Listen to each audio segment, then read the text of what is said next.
Good evening, everyone. Welcome to the August 13th, 2019 meeting of the Titusville City Council at 6:30 p.m. We have a quorum. I'll call this meeting to order. If you will please join me in a moment of silent meditation.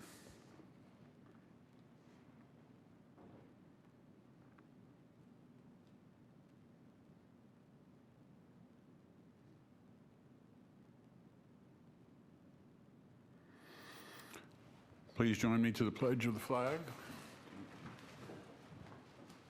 I pledge allegiance to the flag of the United States of America and to the republic for which it stands, one nation, under God, indivisible, with liberty and justice for all.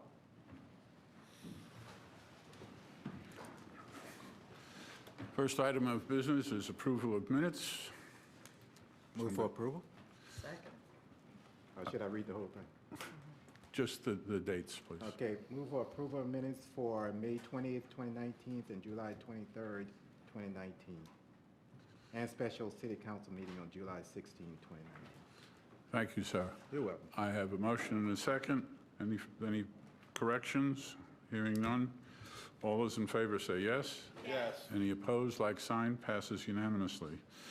Special recognitions and presentations, we don't have any. We have no boards and commissions appointees tonight, appointments. Petitions and requests from the public present. Does anybody have anything they would like to speak about at this point? Good evening, sir. Good evening. Name and address for the record, please. Tom Altiff, 329 South Washington, Titusville. The reason I'm speaking tonight is regarding the operation of the visitor center. Last year, I paid $16,018 in real property taxes. And I've been paying amounts for many years, so in effect, I helped build that particular visitor center. I went to place my advertising in the racks there, the card racks, and what disturbed me was that since I was not a chamber member, I had to pay a higher fee. So I build the building, and because I don't belong to the chamber, I have to pay a higher fee to put my rack cards in there. Now, I went out to all the hotels, and they were just happy to see me and happy to have my rack cards. So I don't understand why why those fees are being charged at all. But at a minimum, I should receive the $125 chamber fee for chamber members. I choose not to be a member for my own reasons. That's your business, sir. So there's not any equity here. If someone can explain the reasoning behind this, I'm happy. I don't know, but I think what it is the chamber actually leases the building, but is that the case, city manager? No, sir. The chamber operates. They are our operator of the building. Okay, and can you answer Mr. Altiff's question? We did provide a discount for chamber members as part of that, and we're not making any profit on it. It actually is a zero-sum game. And I don't see that anywhere in the contract, that they're allowed to charge fees.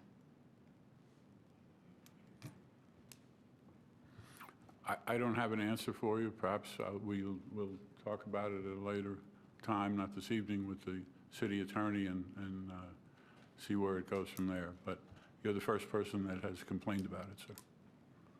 Thank you. Sure. Anyone else would like to speak, please? Name and address for the record, please. Yes. Stan Johnson, 860 Poinsettia Avenue, Titusville, Florida. And thank you for choosing to serve the city and the public. As you're aware of, is that I signed an affidavit on August the 1st. It's the affidavit of fraud with intent to do harm. And that you have a copy of that.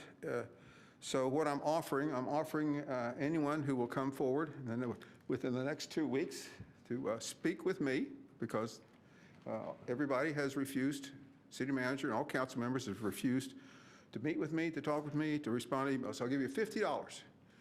$50 to do that. Here's what you get, is that I get to record our conversation. But there's a bonus. If you get someone else to bring you forward that you will do it, you can get $100, for example. Robert Jordan could have Karen say, hey, I'll bring my husband to talk with you, and she'd get $100. So if somebody else in the community here, scouts or anything like that, can convince one of these people up here, city manager or council members, to meet personally with me, and I'll record their conversation, then they get $100. So that's the deal. But I'm afraid that you won't do it because I believe this council and city manager is terrified of the truth. They're terrified of the truth. The truth is that the city manager and Mayor Johnson have been deceptive, dishonest, and fraudulent as described in this affidavit. So what has happened is that all these council members before you, what they've done is they've supported by a vote of confidence to our city manager, they voted to support these statements of fraud that are doing harm to people and myself, and so they have, what's the word? Supported and enabled this fraud to happen on February the 12th. So you can watch it on YouTube video, or you can get it as recorded in official records book. I'll get the page here. Well, I don't have it with me right now. Oh, yes, I do. Official record book page 8506, page 1374. Let me repeat that. ORB 8506, page 1374. It's titled Affidavit of Fraud with Intent to Do Harm by City Manager Scott Larice and Mayor Walt Johnson of the City of Titusville, Florida, and recommendations to help our community. You'll find in that it itemizes a number of problems that the city has done, like construct dams without showing what they flood, flooding private property, illegal flooding of private property, not submitting this information to FEMA, no rise certification, and so forth. So now you've got an opportunity to make some money. Your time's up. Thank you. May I have some more time? No, sir. Okay, thank you. This is not a question, so it doesn't require an answer. This is a statement. We spent countless amount of hours of our time and staff time over, I don't know how many years, speaking with you, calling you back, getting emails from you, and it was repetitious, and in most cases it was erroneous. You have gone on all of these things to St. John's, to the county, and other agencies, and they have told you there's no validity. They didn't do anything, I know that. We also have stacks of books where you wrote many, many emails, pages and pages, and I think we got 10 or 12 of them, and then I'm not sure they kept, yeah, they must still have more books then. It's probably about 15 now. So it's not that we ignored you, it's just we couldn't deal with it anymore and spend any more money on something that doesn't have any logic to it as far as I'm concerned. Okay, next. Anyone else wish to speak? I see no one else wanting to speak. Consent agenda? Yes, sir. Council, does any council member want to pull any of the consent agenda items? Clerk, are there any cards for any of the agenda items? No, sir. I would suggest pulling H, the resolution. That's yours. Okay, we'll do it. I would imagine they'd want to talk about it a little bit. What number? What H. letter? H? Okay, any others? Council, I'll read for the record items A through H, and then we'll address H separately. Consent agenda item 8A, adopt resolution number 41, 2019, supporting temporary closures of state roads for 5 downtown events. Consent agenda item 8B, approve the attached budget amendment, the creation of a new project WR1907 named Armstrong pH Adjustment, and award work order to AECom Technical Services Incorporated of Orlando, Florida, in the amount of $72,228 to provide engineering consulting services, including but not limited to the preparation of a primary design report permitting project management of the Armstrong Booster Pump Station pH adjustment improvements, and authorize the mayor to execute the work order. Consent agenda item 8C, adopt resolution 42, 2019, amending the Transportation Infrastructure Technical Manual to correct a Scrivener's error. Consent agenda item 8D, adopt resolution 43, 2019, amending the community development fees. Consent agenda item 8E, approve change order number 1 in the amount of $19,950 with In-Depth Incorporated of Ormond Beach, Florida, to include the removal of additional sediment encountered during cleaning, and authorize the city manager to execute the change order. Consent agenda item 8F, approve the award for the purchase and installation of one Canap hide crane body on the existing F-550 chassis from Canap Hide Truck Equipment Company of Orlando, Florida, in the amount of $54,350. And consent agenda item 8G, approve the award of the contract for the replacement of microphones and recabling of the control room to IM Solutions of Melbourne, Florida, in the amount of $25,087.01, and authorize the city manager to execute the contract.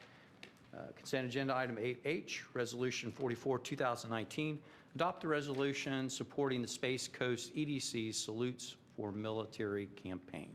And Joe, you're more than welcome to speak on H. Mr. Mayor and City Council members, appreciate the opportunity to be here. My name is Joe Mayer. I'm the chair-elect of the Economic Development Commission of the Space Coast, and very proud of the fact that this community overall, City of Titusville and other members within Brevard County, has such a strong relationship with our military. We respect them, we admire them, not only their bravery, their commitment to nation and to duty, but their families as well. They sacrifice a great deal. I have some appreciation of that. My daughter is married to a young man who's in the Army. He's up at Fort Bragg. And I get a sense as to what it's like to be a family that has someone serving in the military. So I think this initiative by the EDC and by our community to salute our military members, to salute their families, to celebrate them, and the commitment and the dedication to our securities, the freedoms that we have to enjoy city government, to have freedom of speech, to have freedom of association and religion, all the basic things that if they were taken away would be the same thing as if oxygen was sucked out of this room, how quickly we would realize it wasn't there anymore. And those freedoms are very basic to us. Our military, obviously, down at Patrick Air Force Base and out at Cape Canaveral, the 45th Space Wing, they're also a source of pride that is recognized around the world, not only by our servicemen and women, the rescue operations that they do day in and day out, but the rocket launches that bring so much attention to our community and are such an economic driver for us. But it's more than economics. It has to be. It has to be for them. It's commitment to nation, to duty, to freedom, to liberty. And we as an EDC and we as a community are just delighted to celebrate that commitment, to recognize it. We appreciate very much the City of Titusville and the City Council, their willingness to acknowledge that, to recognize that, and to join in that celebration. And that would be my statement. Thank you very much. Thank you. Any questions from council? I see none, sir. Well, I was yes, just going I'm to sorry. congratulate him on his election. Thank you. It's a great honor. Thank you. Thank you. Thank you very much. I appreciate And thank you it. very much for coming up this evening, sir. We appreciate that. From one mayor to another, thank you very much. You waited all day to say that. That's right. Been holding that line. I know. Okay. We've completed all the items. I'll accept a motion on items A through H. Mr. Mayor, I move that we approve consent agenda A through H. Second. I have a motion and a second. I see one light on here. Oh, that's you. Okay. All right. Roll call vote, please, clerk. Member Jordan? Yes. Member Nelson?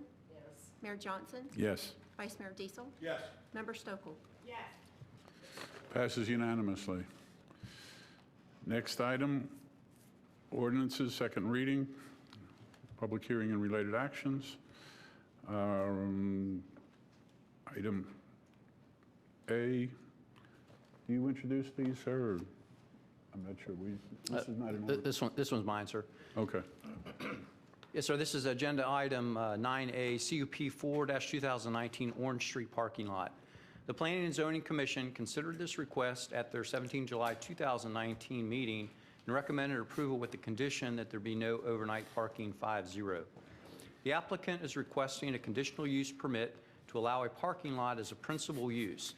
There are two properties subject of this request. The two properties totaling 0.5+ acres are located at the corner of Grannis Avenue and Orange Street and Robbins Avenue and Orange Street within the urban mixed-use UMU zoning district. If the request is approved, the sole use of the property will be off-street parking lot, which is a permitted with conditions per section 28149 of the city's land development regulations. Staff is recommending approval with several conditions listed in your packet, and Ms. Busaka is available to answer questions that you may have about this particular agenda item. Ms. Busaka, would you like to make some comments first? Yes, thank you very much. Yes, ma'am. Excuse me 1 minute while I get organized. Okay. The review first of all, let me step back and let you know that until recently, a parking lot in the urban mixed-use district was a use that was permitted as long as the accessory use, as long as the use that it was serving was also in the same zoning district. So the only difference, the only reason that this is going through a conditional use permit is because the use that it is serving, while it is adjacent, is in a different zoning district. Before we made that change, this use would have gone through without any public comment. So the conditional use permit requirements include a review to make sure that this is compliant with all elements of the comprehensive plan, and the staff has reviewed and determined that the parking lot proposed is not inconsistent with the urban mixed-use future land use designation. The ingress and egress has been reviewed, and the staff does not object to the location of the access points. However, we want to make the point that this parking lot layout has not been reviewed for consistency with the site plan, which is the next step of the process. The nuisance factors have been reviewed, and this proposed use is not likely to cause nuisance factors related to odor, smoke, electrical interference, and/or mechanical vibrations. And that is the review standard that is required under the code. Section 28149 of the Land Development Regulation prohibits the movement of vehicles between 10 p.m. and 7 a.m. and provides that council has the option to limit this time further if necessary to reduce any nuisances. In order to reduce glare and other lighting, staff is recommending a condition that all lighting on the property be pedestrian scale and be mounted lower than the buffer wall or fence that the staff is recommending. There's a picture of what we would suggest as lighting on page 97, and those are the small bollards as opposed to the large lighting that we sometimes see on streets. As there are no utilities expected to be connected to this site, we have not reviewed for level of service. There are suggestions by staff on buffering and screening, and section 33.9A describes a screen as a visual barrier designed to separate differing land use intensities. So the reason that the staff is only recommending that a wall or fence be constructed along the interior property boundaries that buffer the neighboring residential uses is so that it will act as a barrier to separate these differing land use intensities. The properties to the north are a mix of commercial and light industrial, and the properties to the south are mainly residential in nature. The proposed parking lot with appropriately applied conditions may serve as a transition between the more intense uses to the north and the residential uses to the south. The staff recommends approval of this with several conditions. The first is that any regulations which have not been met will require to be met as this goes through review of the site plan, or variances will be required. That an opaque wall or fence 6 feet in height shall be constructed along all interior properties to screen the proposed use from the property adjacent to the subject property. That the lighting be of pedestrian scale, and that the lighting be designed and oriented so the amount of light at the southern boundary, which is adjacent to existing residential, be 0 feet candles to minimize impact to the residential uses. This is lower than the 2-foot candles that are currently required under the code. If you have any questions, I'm happy to answer them. Council, any questions? I don't see any. That's great. I'll open. Sorry? It wasn't on a minute ago, for one thing. Do you have a question, sir? Please go ahead. I appreciate it. Just one question. When you're talking about the lighting, and I understand where it's going to be and everything, I'm not sure what brightness that is when you're saying 0-foot candles. That seems, I don't know what that is, to be honest. That's right. Right, so basically off. Now, that's at the property boundary, that's not interior to the property. If you drive by Julia Street parking lot, that has a requirement to be 2-foot candles at the boundary of the parking lot. Okay. So if the interior of the parking lot for both Julia Street and this would be the same 2-foot candles. Okay. But at the area adjacent to the land, to the residential, we're suggesting that that remain dark. And if you look at the map on page 98, you can see that the rear is largely a stormwater treatment area Okay. as it abuts the residential. So we didn't feel like there was as much need for that type of lighting immediately adjacent to the residential, because this was not going to actually be the parking lot. This was going to be a dry retention pond. Right. And you did say that the height of the lights is going to be lower than? We recommend that only Yeah. because we felt that it was, again, less intrusive into the residential area. Okay. But as I was speaking with someone else asked the question, there's a trade-off between whether or not you want that to be, you're concerned about that, or you're more concerned about the security and the lighting Right. interior. We had only suggested that along the rear property line as it abuts residential. Okay, so you can have higher Yes, lights. sir, that's what we had Okay, that would make suggested. sense to me, because I'm thinking about security, it just seems like. Correct. All right, thank you, ma'am. Member Stokel? Okay, so if we were, say we were to approve this conditional use permit, I think it's safe to say variances would be needed because of setbacks and what. Well, I don't know that variances will be needed, but I will Okay. tell you that the plan that they have provided on page 98 will require variances. Okay, So if they want to build exactly what you see there, then some variances will be required. and what happens if the variance does not get approved? Then they will lose several parking spaces. And there may be other things that I don't understand, but my understanding is it's just a matter of reducing the number of parking spaces. Okay, thank you. Member Nelson? Was sort of my question last time we were here, was the security. And hindsight, thinking about it, I'm so concerned about the security for the parking, the burglaries, the thefts. However, I'm sitting here thinking that's really the owner's issue.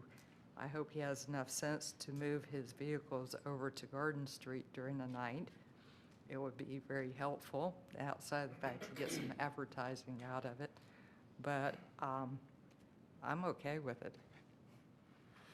Okay, any other council questions? I see no lights. I'll open the public hearing. Clerk, are there cards on this item? Yes, sir. One card, Kim Rozanka. Name Okay. name and address for the record, My name is please. Kim Rozenka. I am with the law firm of Cantwell and Goldman. I'm here representing Garden Street Executive Center that owns the property. I'm back here because the question was asked whether my client would put up a fence along the roads.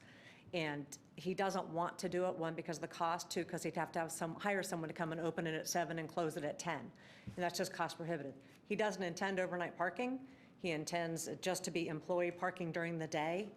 I have a whole presentation, but I was here to address Ms. Nelson's comment, so I don't need to go through all that if I don't need to. But I did want to let you know, I did talk to the Code Enforcement Director, Glenn Tollison, and he suggested that the best security measures are lighting and signs. No trespassing, no loitering, which I put in your package, which we will do. You can add that condition as you want, but it was intended to do anyway.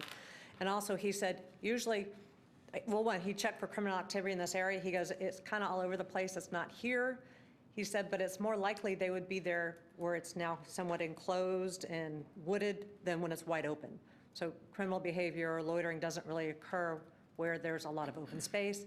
He also said there's a patrolman on this area, and he would patrol this area and check it. Well, that's what he said. So I did talk to Mr. Tollison. He was very, very wonderful to work with. He spent time to talk with me twice and to go out there and look at it and think about it. So I just gave you the surrounding properties because you had asked last time. There's apartments to the west. There's a single-family non-homesteaded house immediately to the south that we looked at on the overhead. And then to the east is the Walkabout Ministries, which is the Integrity House Recovery Program homes, which I didn't know if you knew about. It was very interesting to find out about those, that those recovery homes over there. There's other parking lots in the city that aren't fenced, the Julia Street parking lot and the courthouse parking lot. I put in there the parking lot safety rules that basically say, watch out for obstructions when you're parking, and also for the owner, make sure you have signs and lighting.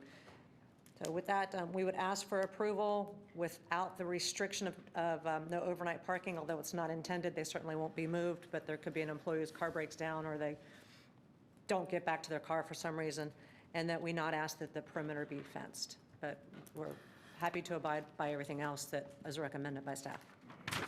Member Nelson? I would make that motion. If you'd like Well, to let's entertain it go right through- now. Let's go through the public. There's other lights lit also. Member Jordan? Just one question, as far as what Peggy was saying about the variance and everything, you could possibly lose some of your parking We go to spaces. 22 spaces. Okay, so you're okay with that? Right, now, he's got to have extra parking, so. Right. And I've been working with Mr. Parrish. There may be some administrative waivers that we don't have to go through the full variance process because there's other section of your codes that intersect. So, the variance board will likely see us on something, but we're going to work with whatever is given for the Okay. CUP. Thank you, ma'am. Vice Mayor Diesel?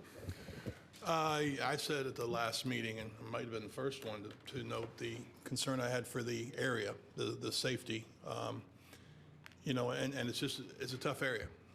And I'm assuming your owner, the person you're representing, understands that. Yes, sir. And I would hope that they would be prudent in their move forward with that. They don't want to do this, they don't want to do that, it costs money for this, costs money for that. And then we end up putting it all in TPD because, well, that's what we have them for when you don't want to spend the money. So I'm a little concerned about that. It seems like we want this and we want it now, and no matter what it takes, we're going to do it, and it'll be fine. Famous last word, it'll be fine. I'm very concerned about it, but as I said in the last meeting, I won't sit up here and vote no against your CUP because you've been up here several times. And you know where you're at. The person you represent knows where they're at, and you wish to move forward with that. And I understand the problem you guys have with parking. And when I very first heard this, and it wasn't last time, you've spoken before about this, I thought, wow, that is a unique problem. and I don't want to stand in the way of trying to solve it. And I won't stand in the way of trying to solve it, but I don't want anyone to go in this naive and just think it'll be fine. Because there's going to be some issues down there. Yes, sir. And I did speak with the city attorney who directed me to your revocation of conditional use permits that says the city council has the authority to modify if it becomes a nuisance. And my client is well aware of that. And in fact, I think my client will take steps as necessary if it becomes a problem. That's what I would want to hear. Yes, That's probably and I'm what I sure was he will. trying to hear. Right, because he doesn't want his tenants to be at risk or his tenants' employees or customers to be at risk. So I'm certain he will take the needed steps. It's just, there's no conditional use permit that requires a fence except outdoor storage and industrial. So we feel like we've complied with the conditional use conditions, we'll comply with them, and this fence is an added issue, especially with our setback concerns and everything else. And as I said all along, I'm not going to stand in the way. I understand the problem you have. But what I was hoping to hear, I did hear, instead of saying it'll be fine, you're saying if need be, we'll fix it. Yes, sir. That's what I want to hear, and I appreciate that. Member Stokel. Okay, so after we tabled this at last meeting, I spent a lot of time on this one because this is one that very unique situation that actually really kind of kept me up, troubling. But I went through a lot of this, and then I do want to say to Peggy and your staff, thank you, because going through and seeing all these conditions, I feel like makes our job a lot easier. You're addressing a lot of the concerns that I had. But now that you just brought up the wall one, I was like, okay, this should be good. Now you're saying you don't want to do the wall.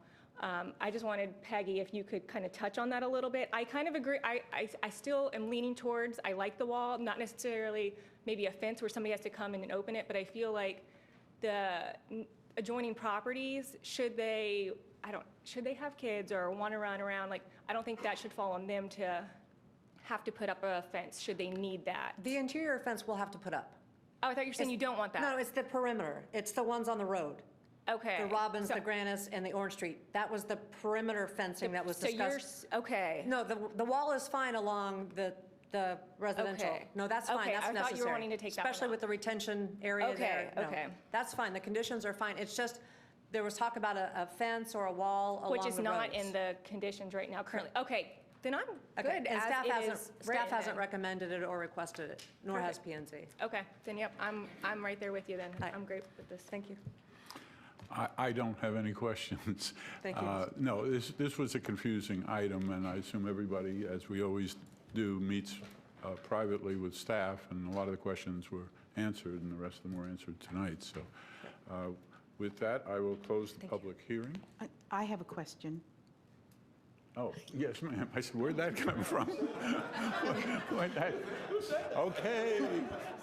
I just, sorry about this, but I would just like, there has been discussion about putting up no loitering signs, so I'd appreciate it if the maker of the motion would clarify if that was in or out. And the second thing is that the staff recommendation is that all lighting be at pedestrian scale, the short lights. If you want taller lights interior or up against Orange Street, which is away from the residential, then you may want to make that as part of the motion as well. Because Member Jordan did mention that he was more comfortable with the taller lights, either on Orange Street or in the interior. So that was just, or you could do the bollards the whole way, whatever. I just want to make sure that we're clear so that we don't have to come back and ask the questions. Okay. We've closed the public discussion. You asked to make a motion, so it's your... I was going to. I'd move to approve conditional use permit 4-2019, the Orange Street parking lot with the conditions as set out by staff, and with the additional condition that we have no loitering signs and that we have the large lights on Orange Street. I'll second and ask a question. You didn't ask about no trespassing. Oops. You didn't ask about the no trespassing. Is that not necessary? Or? I just wanted to clarify, I wrote down that she said she would put no loitering signs up. I don't know if the applicant has also agreed to no trespassing. She just shook her head. Okay, well then, we'll say no loitering, no trespassing signs. Okay. And what was the clarification for the lights? What did you say? The lights on Orange Street, Higher the lights. higher lights on Orange Street. Okay. All right, I'm good then. Thank you, sir. Okay. Any other discussion? All right. I have a motion, second. We've had our discussion. All those in favor? Oh, we didn't have a second? I'm sorry. Yeah, he said. Hear me. I know I heard me. He can be quiet. Believe it or not, he can be quiet at times. I I've can be seen that. quiet. Not often, but. Okay. Now, I'm sure I have a motion and a second. Yes, you do. Any further discussion? All those in favor say yes. Yes. Any opposed, like sign? You are free to go, ma'am. It passes unanimously. See you, Kim. See you next week. Till next week. Bye. Next item. Yeah, yes, sir, and council, agenda item 9B, Riverwalk Apartments PD rezoning number 1-2019. The applicant, Honeycutt and Associates, on behalf of the property owner, Convet Riverwalk LLC, is requesting to amend the existing zoning designation on a property totaling approximately 21.32 acres located at the east side of US 1 and approximately half a mile south of the intersection of US 1 and Rivers Edge Drive. The current PD zoning district was approved in Ordinance 7-2019 on 12 March 2019 to allow for the construction of a new apartment complex with up to 210 residential units. City of Titusville's comprehensive plan, future land use designation is medium-density residential, which allows for a maximum residential density of 10 units per acre for the development of a potential of 210 residential units. The request is to amend the master plan and conditions of the Plan Development PD Zoning Ordinance 7-2019 to allow a 3-story apartment building and a clubhouse to be located adjacent to US 1. The Planning and Zoning Commission considered this request on 17 July 2019 and recommended approval with the conditions that the same 25-foot conservation easement language that was presented to the P&Z back in February 20th, 2019 be included. That vote was 5-0. The 25-foot wide undisturbed buffer along the east property line will be placed in conservation easement. And item number 3, in addition to the 25-foot undisturbed buffer in the conservation easement described in notes 1 and 2, there shall be an additional 25-foot landscape buffer on the west side of the 25 conservation foot easement. All specimen trees 20 inches or greater located within 25 feet of the landscape buffer will not be removed. Ms. Bisaka is available to answer questions that you may First, have. City Attorney? Mayor, I'd like to read the Yes, title. I'm sorry, we inadvertently skipped over you. We were doing so well, we just decided to roll on. Yes, sir. This is ordinance number 25, 2019, an ordinance of the City of Titusville, Florida, amending ordinance number 7, 2019 by amending the master plan and the conditions of the Plan Development PD zoning district imposed for certain properties approximately 21.03 acres in size, having parcel ID numbers 22, 35, 26, 00, 504, and 22, 35, 26, 00, 518, located on the east side of US Highway 1, approximately 1/2 mile south of the intersection of US Highway 1 and River Edge Drive, providing for an effective date. Thank you, sir. Now, Ms. Bisaka, you're on. I have some pictures. Peggy, microphone. I practice yelling at home. I'm really quite good at it. I'm sorry, I thought you all heard me. I have a couple of maps, and you have a copy of this in front of you as well, but I just wanted to show you that this is what was approved in March. And the area in yellow that you see here along, oh, my pointer won't work. Oh, well. Along the eastern side of the property is the buffer and a wall that was being described, the vegetated buffer. As we discussed last time, the vegetated buffer is on the eastern side of the wall. And then if you go down to the little point over there, That is the Addison Canal, and there is this is left, it's OR zoning, and it is left in its natural state. So what you see is a series of 3-story apartment buildings which are shown basically around the lake, and you'll notice that there are 2 areas labeled future development, and at the time that this was approved in March, there were no plans to put any type of structures in that area. If we go to what they're asking for now, what you will see is that the areas close to the US 1 on the western side, there is now a 3-story apartment complex. And in addition to that, the pool and clubhouse have been moved closer to US 1. If you, and this, you can't do this without looking at the paper, but if you look at the 2 pieces of paper, I think that you will see that the apartments have actually been moved. Some of these apartments have actually been moved farther away from the residential lots on River Edge Drive. And the applicant can explain to you why that you're seeing more of these, this particular outline. But I think that you will also notice that if there has been any change in increased density, it is along the northern border of the project, which is beside PID, planned industrial zoning. So this plan in several ways actually moves structures farther away from the residential area along River Edge Drive. The recommendation of staff is that this be approved with minor changes. One is that right now the parking ratio is going to be recommended to be between 1.5 and 2.3 spaces per unit instead of the 2.0 maximum ratio that was previously approved in March. There will be a traffic study required for this project, so our traffic engineer will review that to determine the appropriate number of parking spaces.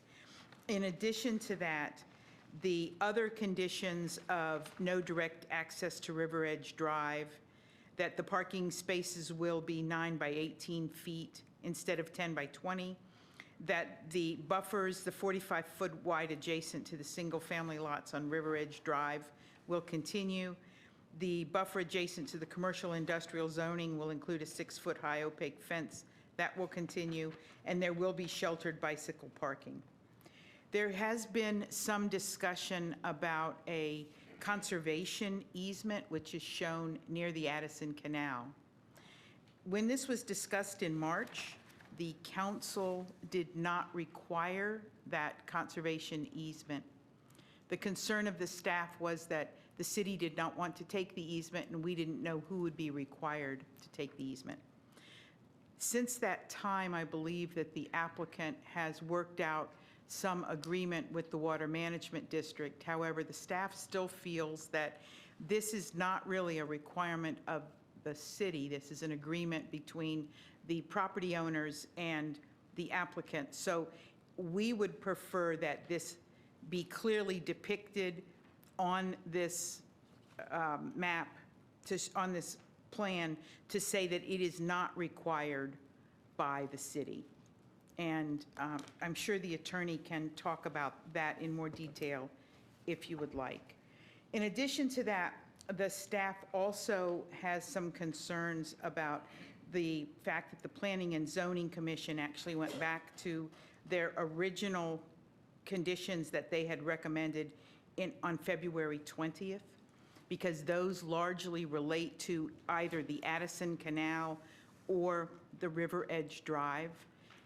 Because this request is actually in some ways reducing intensity along the residential and along the Addison Canal, the staff does not recommend that we go back and put additional conditions on this when the change is moving the density farther away from the residential along River Edge. Now, if I've confused you, which my husband says I have the knack of, please, and I'll be happy to answer any questions. Any questions from council? Yes, go right ahead. Mr. Jordan? Trying to get my time right so I can be right on this thing. I guess the first thing I noticed, even though we're reducing the density next to the canal, it looks like this whole facility is larger. There's more capacity. It's the same number of units. Is it really? Because the building looks larger to me. I think the buildings are somewhat larger because that is the type of development that this particular developer does. I believe it's the same people that have done Solamere Grand. We know, oh, really? I believe. Mr. Honeycutt can confirm that. Yes, he looks at me. All right, so, one of the questions I heard you say when it came down to the easement, there was, I guess it was P&Z wanting to make sure that any tree that was 25 feet or more to remain? 20-inch DBH. Okay, 20 inch. Is Yes. that per our code?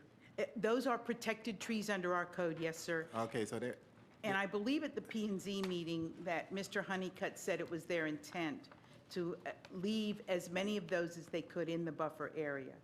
okay. Because there's going to be a fence in that a wall in that area, the construction of that wall may impact some of those trees, I don't know. All right. Because in my experience is once you start disturbing the root system, you may end up killing them in the first place, for sure, so. All right, thank you, ma'am. Member Nelson? So Peggy, my understanding is the conservation easement was a suggestion by our ex-city attorney. Is that correct? I can only read to you what came out of the Planning and Zoning Commission meeting. Okay. And at the February meeting, it was, the previous city attorney had concerns about the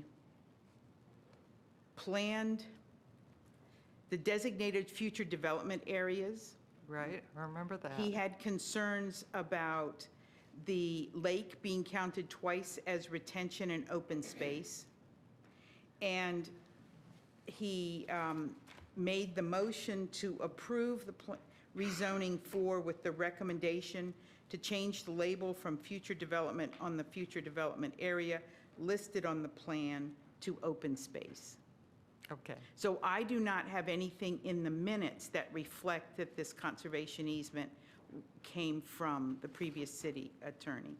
I'm not saying that isn't happened, but I think, again, Mr. Honeycutt can probably confirm where that came from. Okay, thank you. Any other questions from council? I'll open the public hearing. Clerk, are there cards on this item? Yes, sir. 3 cards. Rodney Honeycutt. Good evening, sir. Name and address for the record. Good evening, Mayor, Council, Attorney, City Manager. Rodney Honeycutt, 3700 South Washington Avenue. And so we're here tonight because Trimcore, the same developer of Solamere Grand, is going to do this project, and that wasn't the original plan. And so Trimcore builds larger units. For instance, their 3-bedroom is like 1,500 square feet instead of 12. So they require more space.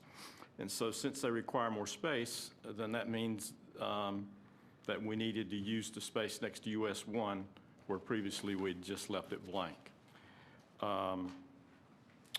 So that's the reason for the change.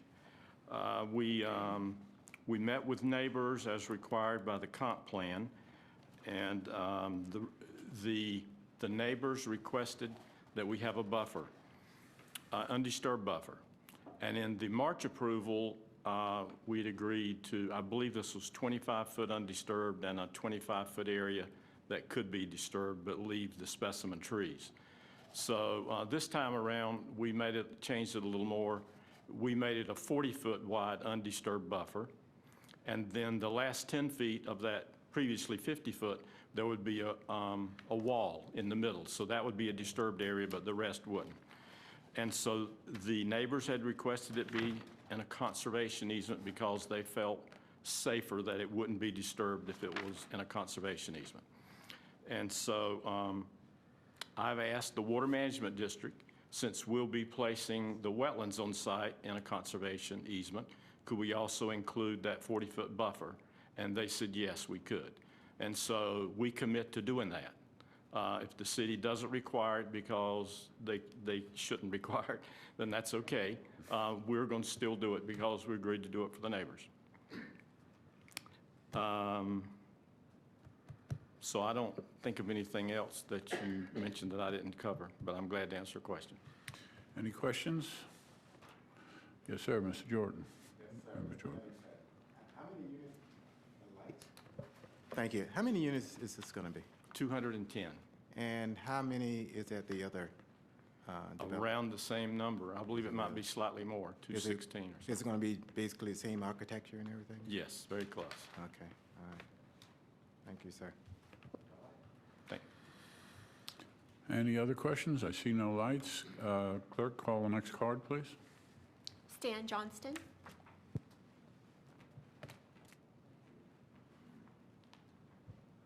Stan Johnson, 860 Poinsett Avenue.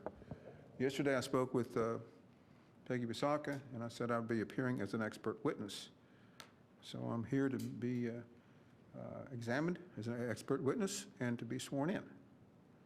So what would you like me to do first? Would you like me to list some credentials?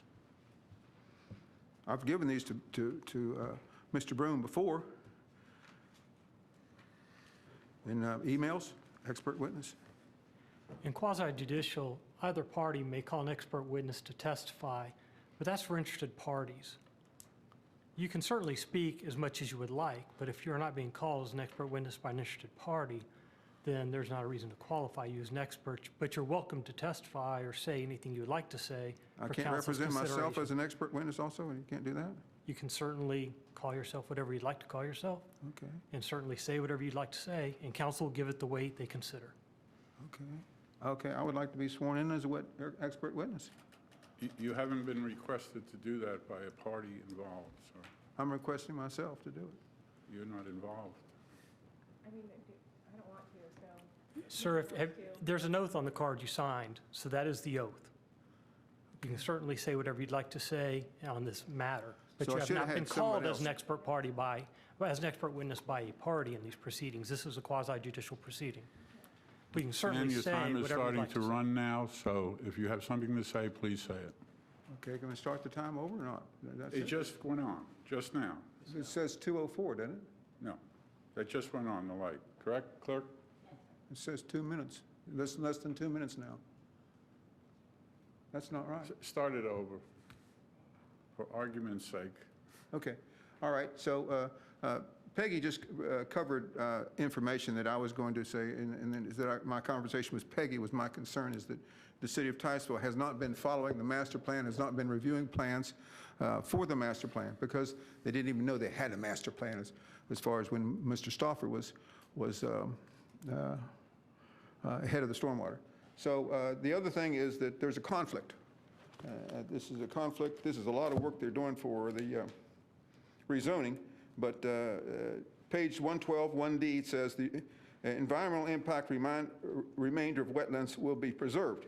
However, page 101, number 4 says the developer shall provide a one-time hand trimming underbrush, and the above restrictions shall never be violated.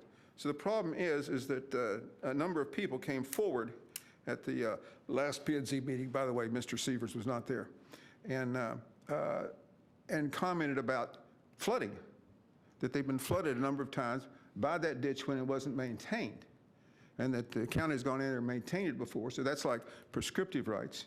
The thing is, when you do this, it's conflicting. In other words, you do it one time, you're going to have to continue doing it. So I'm asking the city, well, let me say, I'm saying that the city should provide an easement in there, should take an easement and have that maintained so that all these upstream property owners will be assured that they're not going to be flooded again.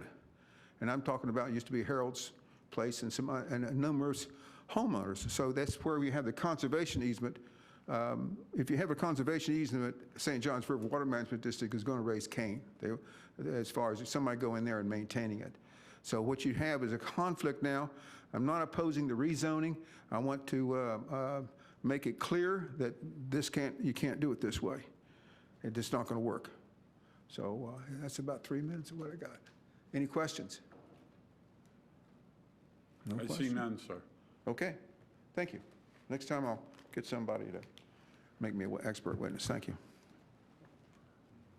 Next card, please, clerk. Claudette Beggs.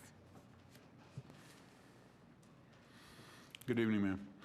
Name and address for the record. Good evening, Council. I'm Claudette Beggs at 5337 River Edge Drive. And once again, we're just here to say, after listening to everything tonight and everything's going ahead like we've been requesting along River Edge Drive, and Mr. Honeycutt has done a wonderful job just keeping us up to date and informed of any changes or anything that they need to do there. So I just wanted to say on behalf of River Edge Drive, thank you. Well, I want to thank you for coming up and saying that, ma'am. That's very helpful. Any other cards, clerk? Okay. I'll close the public hearing and council discussion.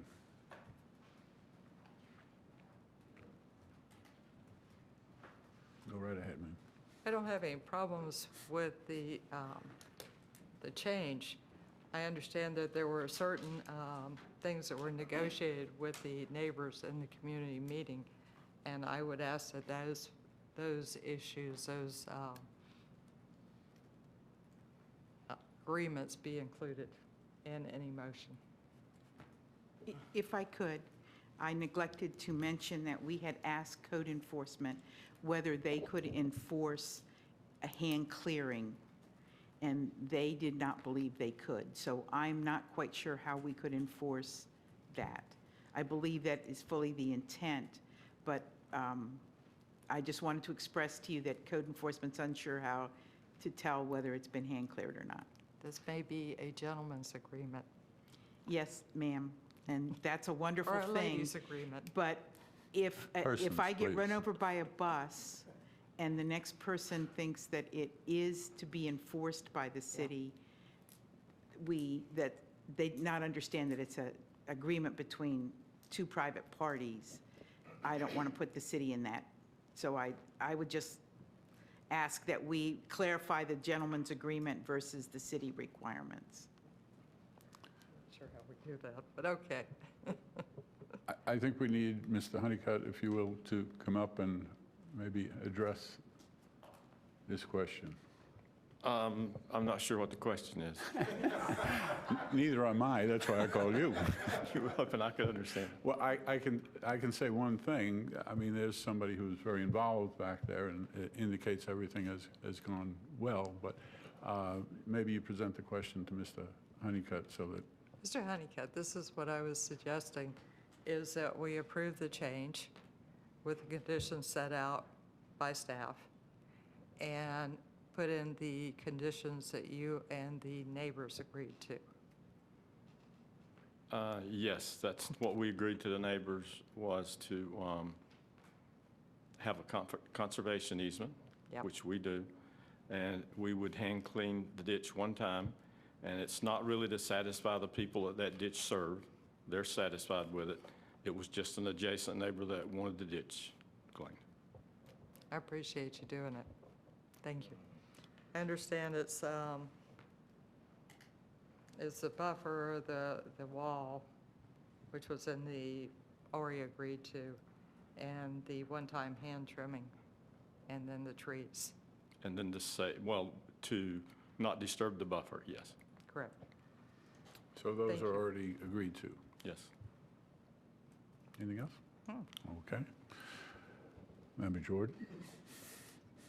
I just want to make it clear, because I've seen this before, where people think that there is a condition that everyone agreed to, and it really wasn't that. What I just heard was there's going to be a one-time cleaning of this ditch, hand clean it, and that's it. It's not going to be every quarter or anything like that. It's just one time.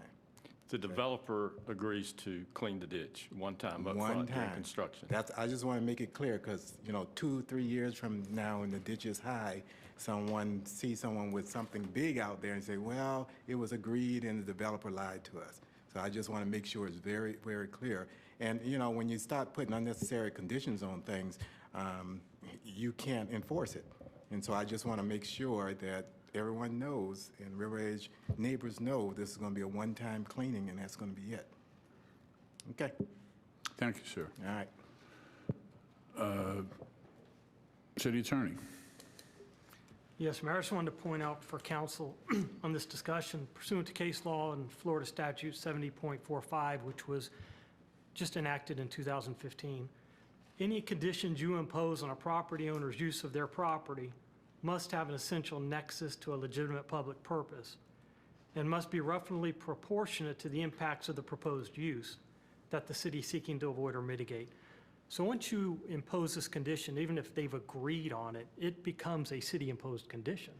And the only way you can defend that when sued for damages caused by these conditions is you have to establish there is a legitimate public purpose behind it. And that's seeking to mitigate some kind of impacts caused by the use of that property. So I understand they've agreed, and he said he was going to do it even if you didn't impose it. But as staff said, once you list this as a condition, this is a city condition, which we will have to try and enforce and have to defend if sued later over this condition. Vice Mayor. Caught me. Because I'm listening to what he's saying, my question then is, should we reconsider imposing it and go back to the person handshake? I'm not to be silly, but at one point it was gentleman's one. But if we leave that up to them and we stay out of that, we might do well, city attorney, to not have that as a city-imposed aspect of this deal? Your opinion? That depends on whether the facts from staff support this condition as serving a public purpose. My understanding is last time this item came before you, council chose not to impose this condition. I'm not sure what about this application this time qualifies this project for this condition. That's not something I can answer for you, but I'd suggest maybe staff or the applicant could suggest that there may or may not be a reason for this conservation easement. And then I would suggest that we perhaps leave that out of the motion and leave that to Rodney and the residents who've had the meeting. And we don't get involved with that, because that could become a long-term issue for us. And the less we're involved in some of these things, the better. To conclude that statement, I would also like to say that I said this last time you stood up there, Rodney, is, you should do a seminar to all the other developers and everybody. Because, and there are times we have developers up there, and I think it's a good plan. It's something I need to support because it's about the people of the city. But I'm not happy with how they went about it, and I don't think their communication was what it should be. Every time you step up there and I see the ladies nodding their head, and I know that we're doing something right. So I just wish we could do more of that. So I'll just leave it at that, but I would say the city would do well to stay out of the agreement.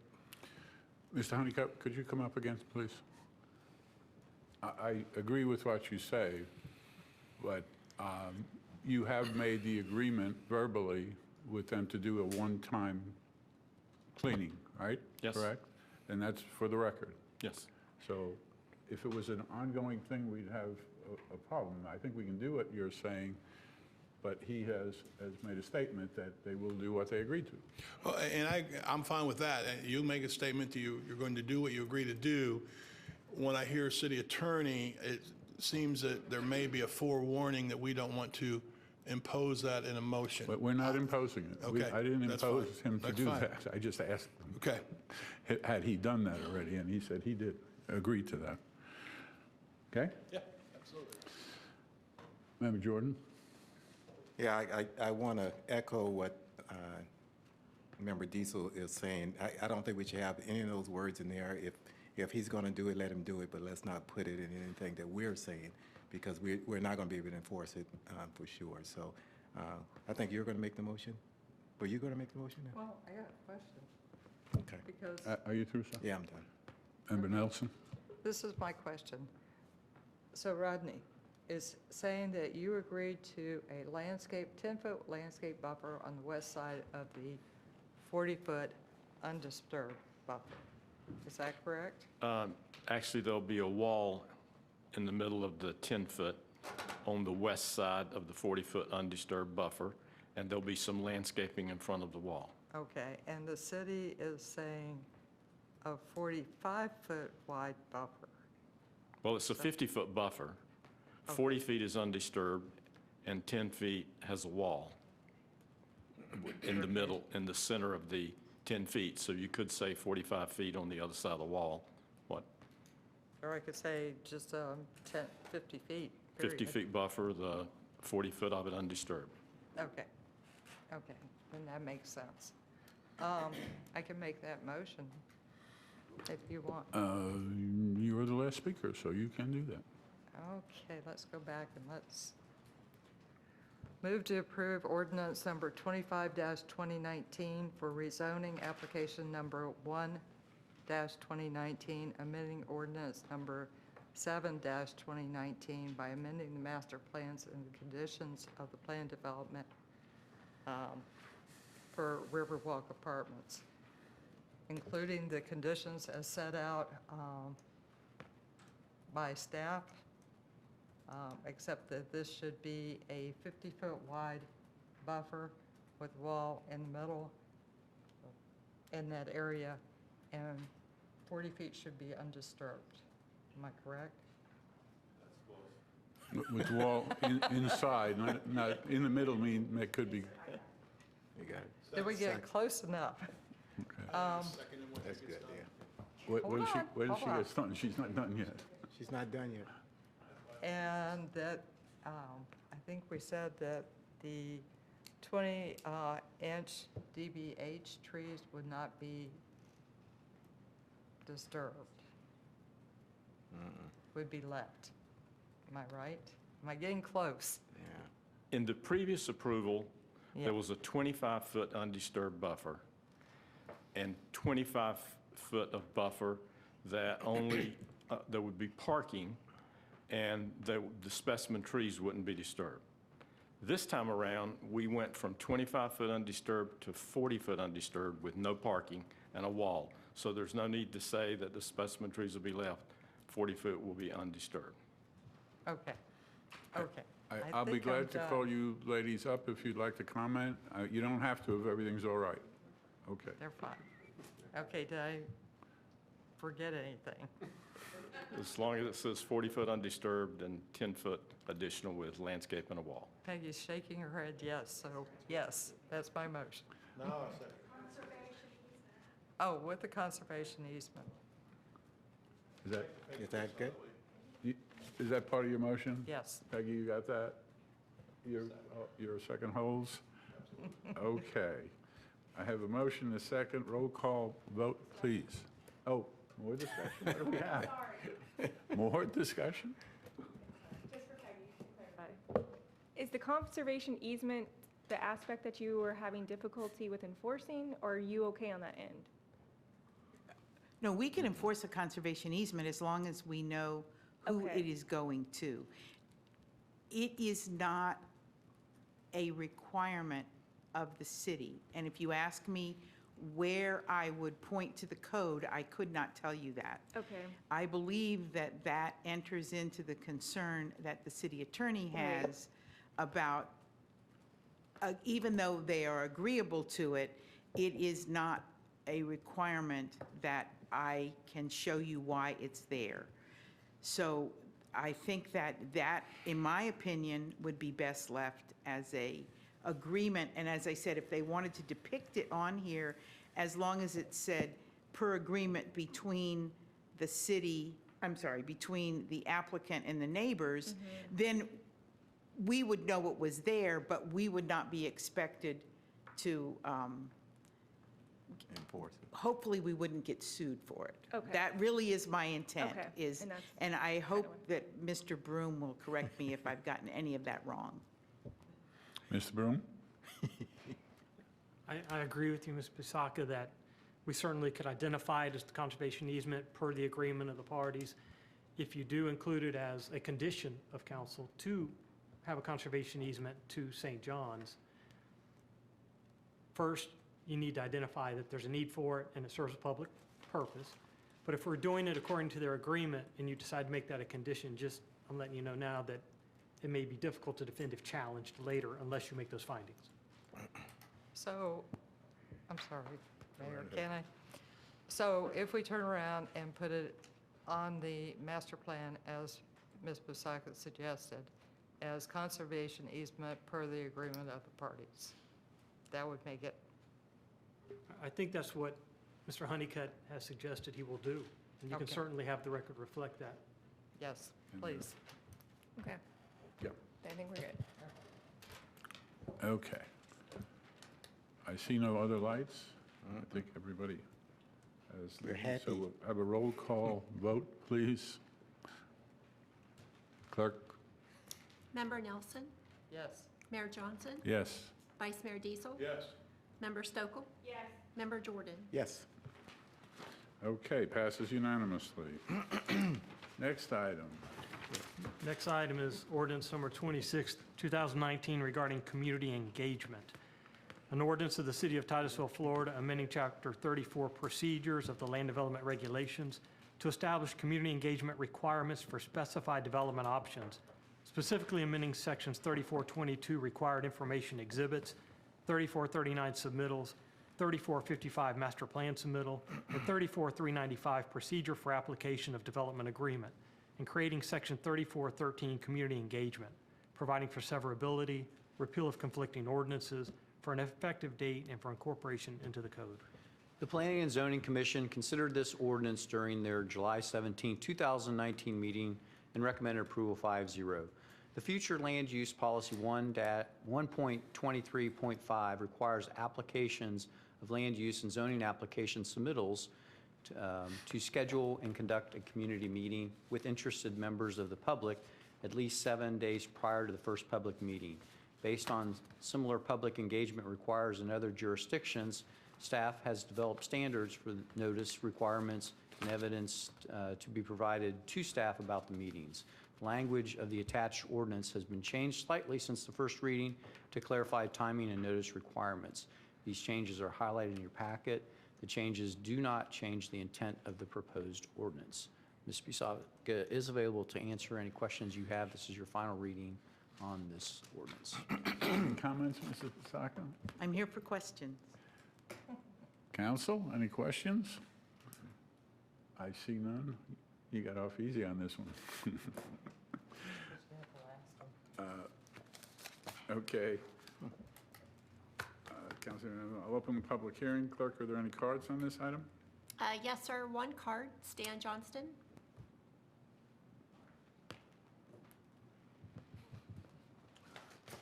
Stan Johnson, 860 Poinsett Avenue.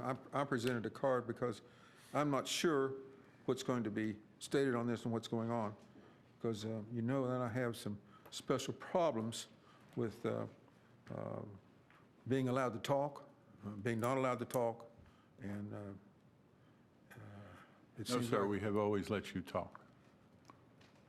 Well, I don't get extra time like other people, and I That's our don't know. prerogative, sir. Yes, it is. And I'm not sure about whether this was a proper decision that the city did, said that I couldn't be an expert witness because we had the... That's not this item, sir. Oh, that's true. You're talking about the last item. Yes, well... That's well, not germane to what we're doing here. That's true. But we're trying to have public hearings, and this includes, well, quasi-judicial is a kind of a public hearing. I think it was just botched, what just happened, because I believe it's inconsistent with what happened when we had the rezoning for the property on Park Avenue, because a number of people asked to be a expert witness, and they didn't have interests in the property. They didn't have personal interest. So they came off the streets and they asked to be expert witnesses. That's to my recollection. So, I mean, I know Mrs. Stokely said, hey, I'm object to that, but it never happened at that particular meeting. So anyhow, I'm going to pass on the rest of this, and hopefully this will be good, something good for their community. So God bless you. Thank you. Thank you. Any other cards, clerk? Okay. I'll close the public hearing. Council discussion? What's your pleasure? I'd move to approve ordinance number 26-2019 regarding community engagement. Second. I have a motion, and I think Member Jordan was last. Was last. No, no, you're first, sir. You were first. I tried. Go, okay. I have a motion and a second. This is a roll call. Mayor Johnson, Yes? Vice Mayor Diesel, Yes. Member Stokel, Yes. Member Jordan, Yes. Member Nelson.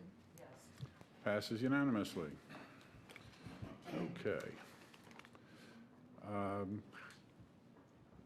Next item, number 10, no ordinances, first reading, no old business, no new business, petitions and requests from the public. Is there anybody in the public that would like to speak now? Tom Altiff, 329 South Washington. I just wanted to clarify our discussion earlier. No one had an answer for me. So I'm suggesting that perhaps Mr. Broom could write me a letter explaining the disparate charges for placing advertising. My opinion is that there should be no charge at all. That center was built to promote Titusville and to promote the businesses in Titusville. And I don't believe there should be any fee at all. Thank you. Thank you, sir. I'll leave that up to you. I could only do it at your direction. I'd be glad to speak with the city manager. I'm not sure, it's the first I've heard of these fees, so I All right, certainly could talk to the city manager. Let me ask council, what I would suggest is that you and the city manager talk about this subject, and whatever conclusions and information you can impart to Mr. Altiff, you do so. Okay? Council, does everybody agree with that? Mr. Mayor, I just want to say, as a former chairman of the chamber, I know that this was one of the benefits of being a member, that you could have your cards in the rack there. But I agree that we need to go and discuss it and make sure it was the right thing to do, for sure. All right, sir. Thank you. Any other comments on that? No? Okay. Anybody else from the public that would like to speak this evening? I see none. You have my report, city manager's report. Any council member, sir? Oh, I'm sorry. I do that all the time. It's not written on here. That's the problem. Council members, anybody have anything they'd like to discuss? There we go. Yeah. Vice Mayor. Yes, sir, Mr. Mayor. I would like to thank the city of Titusville residents and businesses. I'm so proud of the city of Titusville, how they, all of our vendors get together sometimes in the back-to-school events that you see over and over. I was fortunate to attend Willie Taylor's Fighting Edge back-to-school event at New Life. New Life stepped up, and they had been having it in Gibson, which was a great place to have it. But I would say, talking to Willie, and I went down there and participated in it. They definitely drew more people from more areas at New Life. I thought that was a really outstanding event. You had the bouncy balloons and all the stuff and the giveaways and the backpacks, and it was amazing. The very next weekend, I went down to River Lanes, and River Lanes is just, it's not just a bowling center. It's a community support group that just is really probably second to none. I mean, as a vendor goes, they give up everything to bring that in. And I got to talk to some police officers and some fire department people. They were down there, and again, the bouncy houses and everything. It was outstanding. I'd also like to add, speaking of police officers, I did a ride-along, and it was kind of cool because I went in early and did some of the afternoon shift with, God, I don't want to get it wrong, Sergeant, I think, Sergeant Gonzalez, and then I went to the staff meeting or the shift meeting, and then I went out at night with Sergeant Waring. And outstanding event. It was just an honor to be there. I'd like to add that I was contacted by school board member Misty Belford, and it's simply to note that the TK1 students at Tropical Elementary, and I believe that's in Merritt Island? Yeah. Tropical Elementary in Merritt Island, are designing an international symbol for kindness. And we appear to be the only city who has not yet had the opportunity to adopt a resolution of support for their effort in their international symbol of kindness. And apparently, I took that to mean that other cities have had the opportunity to adopt a resolution supporting Tropical Elementary's TK1 kids and their symbol for kindness. So I would like to make the motion that we make that resolution in support of that effort of the symbol of kindness. I have a motion. Do I have a second? I have a motion and a second. Discussion on this item? Can I have some discussion? I was also contacted by Misty, and I believe Mr. Larice is going to have the kids come up and bring us a resolution, and they have like a little program that they do at the same That's time. fine, but as I understood it, because we haven't done it yet, we can do this now, and they can still come in the presentation as well. Okay. If that's You got anything? No, I would take that as direction to prepare the resolution, because resolution should be presented to you to writing to vote on. Right. Yeah. So we'll bring it to you at your next meeting. Okay. So what do we do now? Go ahead and make the motion? or- Yes. Okay, so To prepare the resolution. I don't need a motion, right? We've got consensus. we're We have good? consensus on it? Okay, yep. We don't need a motion. So we're in line. An outstanding We're program. there. I do want to comment, though, on the event that Willie Taylor had. I was there also, not at the same, I'm not sure if we were there at the same time. You were there before me. Yes, I think so. And it was fantastic. And you're right, having it there, it was many more people. To the extent there was outside things going on as well, but to get inside, at one point there was a very long line. And but everybody seemed to enjoy it so much, and it was just a great event. And I think he's going to make some improvements on it next year to make sure people didn't have to wait as long to get inside. It should be come up here. Real quick, let me just add to that, because I think it's important to put it in perspective. He did note to me that the mayor was there before I'd gotten there, and it was great to see you. But they had given out over 1,000 backpacks, because by the time I got there, they were down to like 100 and ran out while I was there. I do not know the number for the backpacks at River Lanes, but there were plenty, and Rotary Club, the Sunrise Rotary Club, had a lot to do with that. And I should say there were various churches I went by, and I don't know all the names, so I don't want to get caught up in that. But our community is amazing in that effort. I totally agree with you. Okay, Member Jordan. Yeah, I got 5 items. Hurry. All right. The first thing, I like for the council to ask staff to look at the MTU that we have in the Main Street area. There is- MSTU? MTU. Okay. There's a microbrewery that wants to go in the area, and there are some questions about why there is the statement about, where does it say it? When you have urban mixed use, I'm sorry, I say MTU, but it's UMU. Oh, If you they're have using the UMU, zoning. yeah. The zoning. yeah, the zoning. I had no idea For what- some, yeah, I know, I was wrong. But anyway, you couldn't do it if you didn't exist before December 8th, 2009.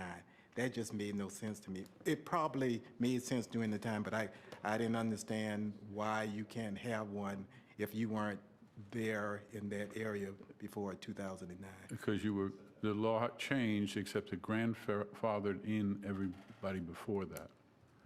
But the council at the time didn't want any more of them. Right. So that's why. All right, but anyway, I'd like for the staff to look at that and see if we can change that, because it is I guess you can call that industrial. A brewery is some type of industrial manufacturing, if you will. There are issues, and I spoke to one of the representatives, and I think they have to get some more facts on liquor licenses and what can be done, because they are intending to serve the public, but no food is going to be served. So, to my knowledge, that's a conflict.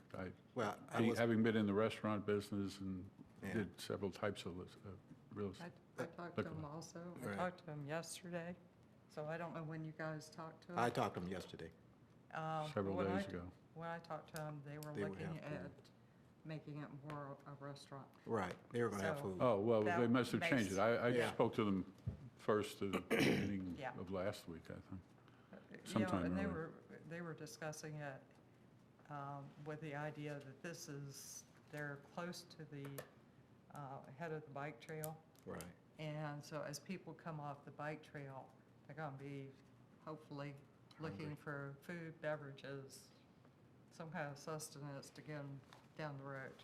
Mhm. So they were talking about doing it as a restaurant brewery. So that would make a lot of difference. Restaurants are limited use in that area. So Yeah, they oh, I could do understand. that. I understand, but at the time, they presented just doing alcohol only. Yeah. And I said, you better check the Yeah. alcohol and beverage people. 'Cause So if that's okay. Well, sir, I'd suggest that whoever y'all are talking to, just to have them get a hold of staff and we can start working the issue with them. I think they are. Yeah. Yep. Yeah. They are. Rather Yeah, than, I think that's what we told them. Initially, was my understanding that they were going to come in on petitions and requests tonight. I was surprised that they weren't here, but we were going to discuss it there and suggest that they get with staff. Because there's a lot of zoning issues. The place itself is not built for what they're trying to do, and there's ADA that's got to go in, and I'm not sure they understand all of that part at this time. But that's what they have to go and do, exactly what you... They'll get an education. Oh, Yeah. I'm sure of that. No, I don't have any problem with them getting with staff and We'll make sure that happens then. All Okay. right, I'm going to try to rush because okay. Sarah is hungry. All right, the next thing is, I'd like for, council to agree with me, and this one's kind of personal. Juneteenth, of course, we celebrate that every year, and that basically was the Emancipation Proclamation. And you hear it all the time in Orlando, that they're celebrating Juneteenth and everything, and I'd like for us to make a proclamation that basically states with the mayor signing that we're going to proclaim Juneteenth, which is June 19th, as Juneteenth celebration. So if that's okay, I'll get together with staff and we'll get the words. and everything. Consensus? Yeah. Yep. All right, thank you. This one is kind of close to me too, because I'm always using it. Brittany and Park Avenue, do we own that? Brittany is the street that when you're on Park Avenue, you turn left to go into Cumberland Gas. First of all, it's got a stop sign, which makes no sense at all. You have to stop at a sidewalk to turn right on Brittany from Cumberland. I'd like for staff to look at it and find out why there's a stop sign. And secondly, if we could get staff to go cut those limbs down, because the limbs are coming very close to the road now, and every time I go by there with my truck, I hit it. You can't hit it, and you have to get on the other side of the road to pass that. So it's just overgrown in that area. So if we can get staff to do that, I would appreciate that. I don't Okay. think you need consensus. You can, at any point on something like that, talk to staff. Okay, I wasn't sure if we owned that road or what it was, but anyway, all right. Wanted to thank the mayor. He and I was at Ruby Clay's funeral. If you remember, we all agreed for a proclamation for Ruby Clay when she turned 100 years old in March, and unfortunately, she died August 7th, and she was funeralized, was that yesterday? Yeah, celebration. Celebration yesterday. She lived a long life and was a wonderful person, and we're certainly going to miss her for sure, but If I can comment also. Sure. I only met her on that one occasion where we did a proclamation for her, and we did do a little recording of it. And she's an amazing person. At 100 years old, she was sharp as a tack, and better than some of us that are sitting here, and I'm talking about me. Yeah, so I just amazing president. She had a very nice celebration, a lot of people there, and she had received many awards over her life, so. Wonderful lady. With yeah. that, next, sir. Okay, the last thing is, I actually got a phone call from someone who was a little concerned about something was going on in the city, and when I finished talking to him, he was fine, but he basically applauded this council for respecting each other. He said he has gone to other councils, and there is not the respect that he has noticed at our council, and I applaud every one of you all because you have good character and you're friendly people, and I think we generally like each other and love each other. And that is very much appreciated, even though you may think it's a small thing, but in the world that we live in now, to have a council who can actually get along and, you know, even when we disagree, we're not disagreeable, we just respect each other. And that is very much appreciated by me, I will tell you, because you got to know my heart, and I just love everybody, and I want us all to get along, and even if we disagree, we can still love each other. So I really appreciate the respect that we all have for each other, so thank you so much for that. I appreciate what you're saying, indeed, and you know I made those same comments out on the front Right, you step did, at a group. I can't even remember what the occasion was, but it was prayer. It all was the a day of prayer. ministers. Yeah. And I pointed out that we don't always vote the same, but we don't have to. That's what a democracy is, that you give your opinion on something, and if you discuss it and you decide to keep that opinion, that's fine. And I don't think anybody here has an issue with that. Unfortunately, that a lot of the world isn't like that, so I appreciate that. In fact, I think I just made a similar comment yesterday to the city manager about this council has been a pleasure to work with, so, all of you. Right. So with that, your next Yes, sir, item, that was 5, I'm done. That was it. I wasn't counting. Thank you. Yeah. Thank you, sir. Member Nelson. I'm going to add that after reading the arrest reports from the city of Palm Bay, we're very fortunate. I read those arrest reports, and it was like a soap opera.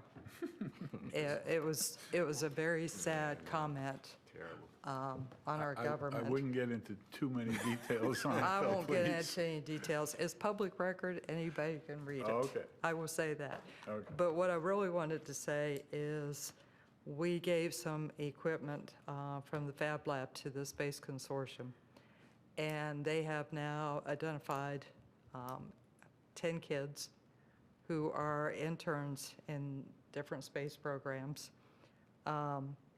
They did a signing ceremony. The kids signed a contract with the different companies, and our governor came. So, yeah, so we were part of that. And so I think that's really great. I think they're working on going further and getting into the high schools now. So I can't wait to see what they do next, but they really appreciated the equipment. I'm glad to hear that the equipment went for a good purpose, so Yes. that's great. That's great. Member Stokel. I've got 10 things. You're not hungry? Just kidding. I know. No, but I do want to echo what Member Jordan said. I feel like I continually, at least weekly, talk about how much I love being on this council. And I think with my role with the Space Coast League of Cities liaison and going to some of these conferences, I'm around a lot of other council members from other cities.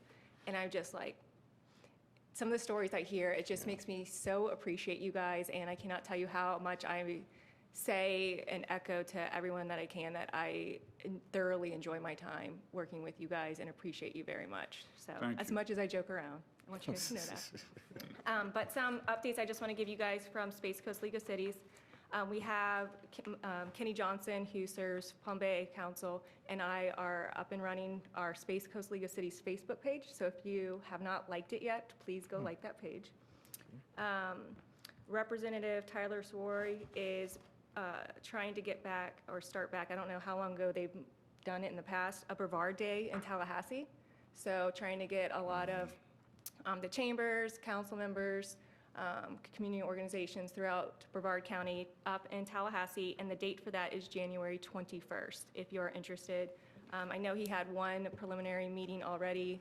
I was not able to attend, but I know Marcia was there and some other people just from around Brevard, so I will keep you guys posted on that. If you have not heard already, September 25th is the delegation meeting that they're hosting, so it is earlier this year. It's at 2 o'clock in Cape Canaveral. Also, something new the Space Coast League is trying out this year. We typically will go up sometime in the spring on our action days with our priorities and hit as many representatives and senators as we can with our top priorities. This year, we are trying something new. So in the fall, during committee weeks, they're planning to send and fund 2 people to go up to each committee week with the priorities, what's on the schedule for that week, and really hit a lot of home rule issues, things that are facing our area particularly as well. So I'll keep you posted on how that goes. We're still kind of working that out. And then we are about to set our priorities for the league, the Space Coast League in itself. Prior, we've focused on workforce, the lagoon. So if you guys do have anything that you feel like we should focus on, particularly for our area this coming session, that you feel like we really need funding for or needs to be a focus for our particular area, if you can try to let me know by next council meeting. They're trying to have that done by the delegation meeting to present. So I can bring that certainly to the board and say, hey, why don't we try this? Or this is something we really need to focus on, or we think that's going to be brought before session. So I think that's everything. So. Okay, thank you. Next item is city manager's report.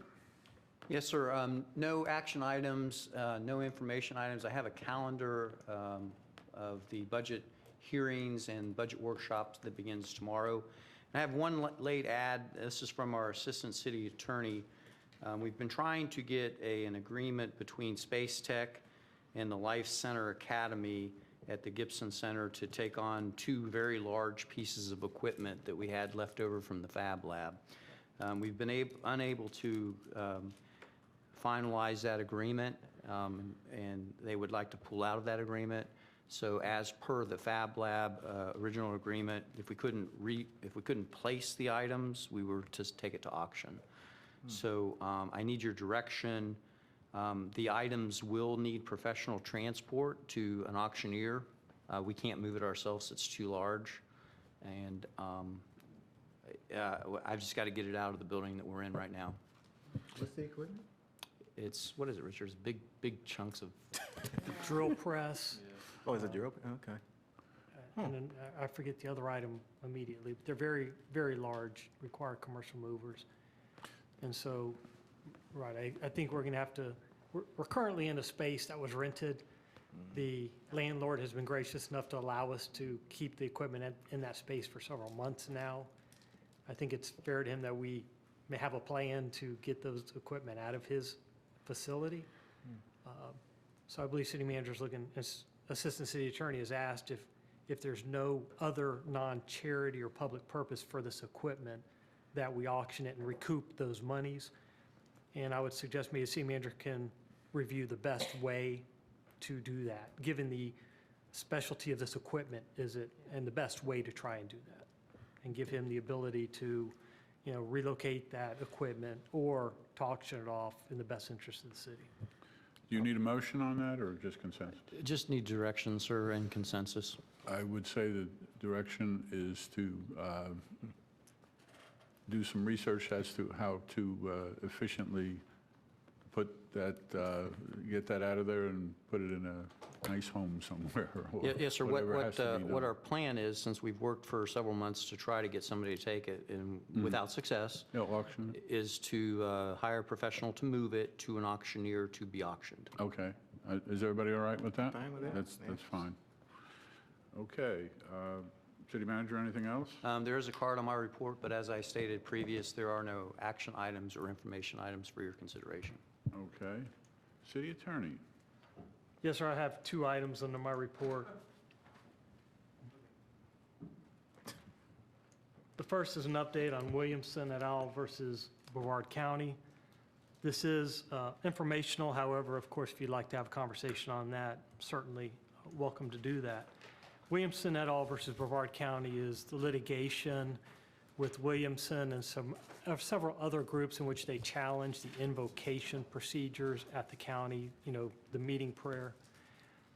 That case has been appealed from the first ruling, and the court, the 11th Circuit Court of Appeals, has ruled in favor of the plaintiffs and found that Brevard County's invocation procedures violated the Constitution. The court determined that the manner in which the county selected and excluded speakers was not constitutional because it excluded certain speakers based on their beliefs. Here at the city, as you know, we do have invocations before the meetings. I've talked to the clerk. We request anyone who is listed in the directory is welcome to participate. That is an inclusive type of policy. We've also asked the clerk, and she advised anyone else who wishes to be on that list to provide an invocation is welcome to be on that list. What the court said is you can certainly have the prayer before the meeting. It is lawful, but if you're going to do that, it needs to be inclusive of all religions. You do not favor a belief over another belief. So it's the inclusiveness of it. As I said, I provided this for your conversation. You're certainly welcome to discuss this further. If you're happy with what you're doing now, we will continue to be inclusive, but understand in the instance that somebody does want to provide the invocation at your meeting, regardless of their beliefs, according to this court case and the Establishment Clause, they would be entitled to do so. You're not required to have an invocation, of course. Some cities do moments of silence, but you're welcome to continue the practice of having your invocation at the beginning of the meeting. And I'll be happy to answer any questions or any discussion. I'm going to lead off on this one. I had an extensive conversation with the city manager and the city attorney on this item when we spoke this week on the agenda. My fear on this thing, and it's what he was basically saying, is if you open the door to one group on a religious basis, then you have to let everyone in, regardless of what their belief is, because that's, although it's arguable according to what I read, but basically it's part of our Constitution, although there has been discussion on it. If you notice tonight, I said a moment of silent meditation. I feel that if we just do that, and it does not express what you're meditating about, and each person can make the choice themselves, I think that will keep us from getting into any legal situations further down the road, and give everybody the same opportunity to meditate in any fashion they want and to whom they want. So that would be my suggestion. Let's just go change it to a moment of silent meditation officially. Does anybody have any other discussion on that? Well, you go right. I agree. My thought was either we go to the meditation for a minute or we limit the time that the prayer takes.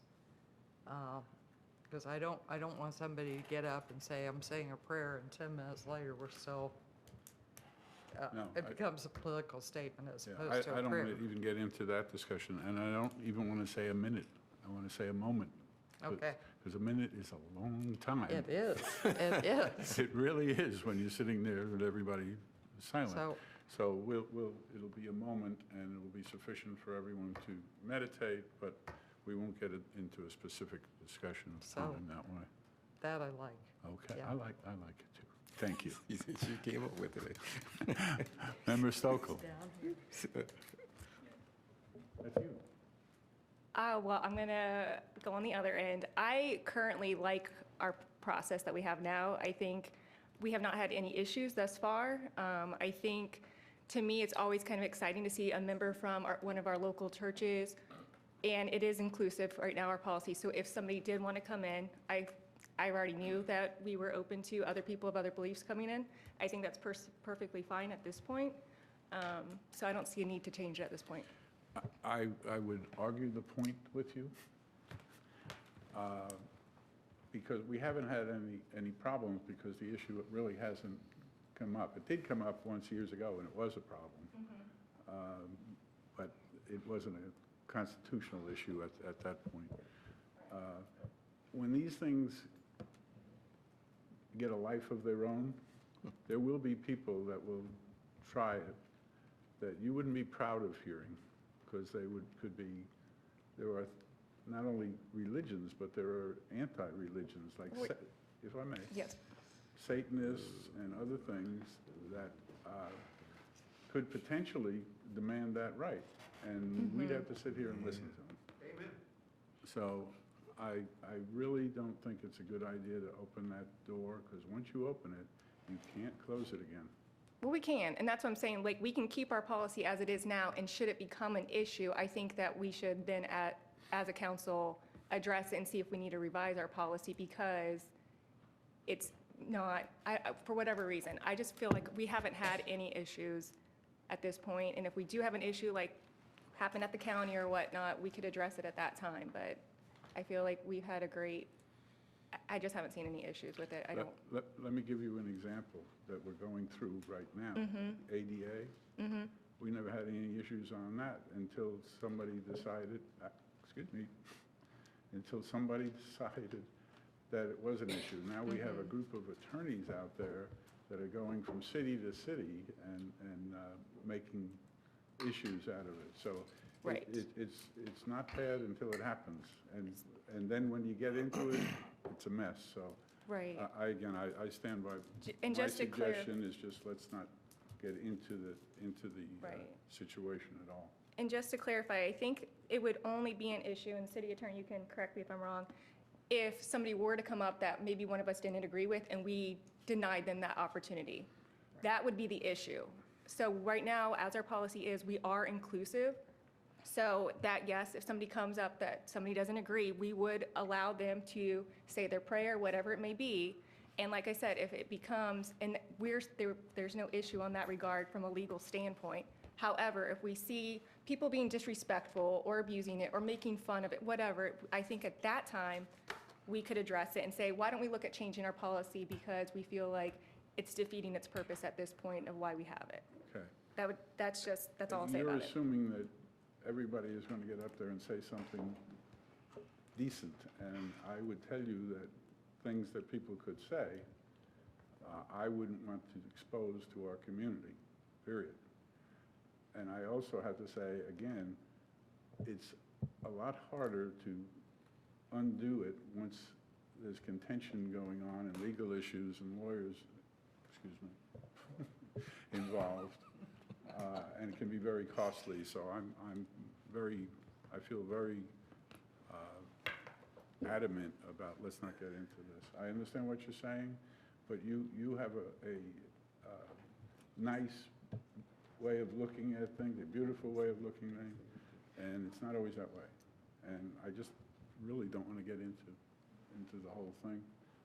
Everybody can make their own meditation any way they want, and that would be my suggestion. But Vice Mayor. Just for my own clarification, is this something we need to decide tonight? No, sir, this case was provided for your information. Since it was a recent case decision that involves local government and prayer, is for your information. And given this information, it's whether or not council decides to give us any direction to bring an ordinance change back to you or to continue with our procedures as they are now. Because certainly I can see both sides of that. You know, there's a part of me that gets tired of those people we're fearing telling us what we can and can't do. And they're not really telling us, but because they're out there, we have to duck and dodge and play a little dodgeball. However, having been in education for 36 or 37 years now, I'm starting to lose count. Boy, can they, you know, when you try to have a Bible study on campus, when you try to have anything near a government program, a coach trying to pray, there are a lot of issues out there. And now my fear is, I don't want to use that word fear, but my concern, that's a better word, is now that we're talking about this, and boy, the newspapers love to grab these things. But now that we're talking about this, that will be the time you get that person coming up that you don't want to have come here. So there's certainly a part of me that thinks that, as Mayor said, I certainly know that when we have a moment of silence, I pray to God. You know, and I'll tell anybody that's what I'm doing. And I'm mostly thanking him for allowing me to be here. So that's what I do, but I don't have to do that out loud necessarily, and I don't necessarily, quite honestly, I'll be very honest with you, when someone else is praying, I'm praying my own prayer anyway.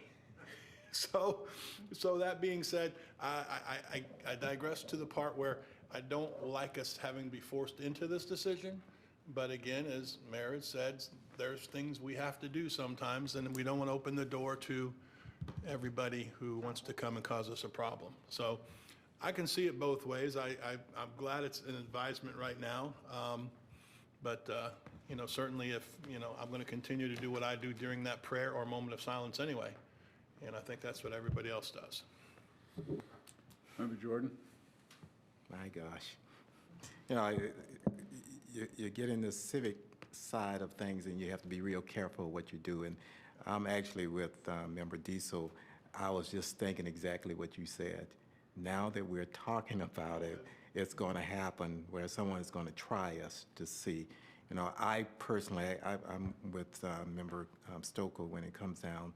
I know what I believe, and I don't want anybody else tell me how to, you know, we're going to do things. But because we're on this side, as a civic leader, we have to be real careful because there are laws. And you can't make exceptions and say, because I believe this way, then I don't want to hear what you have to say. That's the problem that I'm having with this thing. I think that the best way to deal with it, unfortunately, is to do exactly what the mayor said, so we won't have that problem. But I also understand exactly what Member Stokel is saying. There isn't a problem now, so are we trying to cure something when we don't have a problem? So I think it's probably best for us to just do the moment of silence and a meditation, as you said, and go forward with that. But if we don't have to make a decision tonight, if someone wants to go into more detail or try to figure out how we can do it, that's fine. Sure. Council's welcome to vote to give advisability tonight. You're welcome to also do nothing and think about it and ask us to put it on an agenda for new business at some point to discuss advisability again. It's whatever council would really like to do, and we'll do it. I want to add one thing. We're not just talking about it because we decided to talk about it. We're talking about it because it's being challenged in court and in the, I guess, in the upper courts as well, as unconstitutional and so forth and so on. I think, you know, the only thing we're changing is we're not asking certain people to come and talk. And most of the time, they don't come. Yeah. So we're not doing a lot of changing. We're just changing some wording and the ability to people to do whatever they would like to do. And nobody's saying anybody shouldn't think certain things or whatnot. Anybody. They want to do things that I don't agree with, that's their business, but I don't want to hear it up here in front of the whole community. I do have one, I need some clarification. I think I heard the attorney say that we would have to change an ordinance. I thought, is that what I was hearing correctly, that we need to change, we would have to change? Currently, your code under your rules of council specify an invocation. Okay. So my advice is if council feels strongly and wants to replace an invocation in the moment of silence, then I would prepare an ordinance doing that. Okay. Like I said, if you're not prepared to give that direction tonight, certainly this is for your information. You could, think on it longer at some point, give us advisability to put on new business, discuss further, or you can certainly give us direction to bring an ordinance back, whatever council's pleasure is. Again, I can't help it, but I just really feel strongly that we need to take the action so that we don't have to get in a mess later on down the road. With that, Well, being conservative and being a little thinking, I'd rather be proactive and get it down the road now.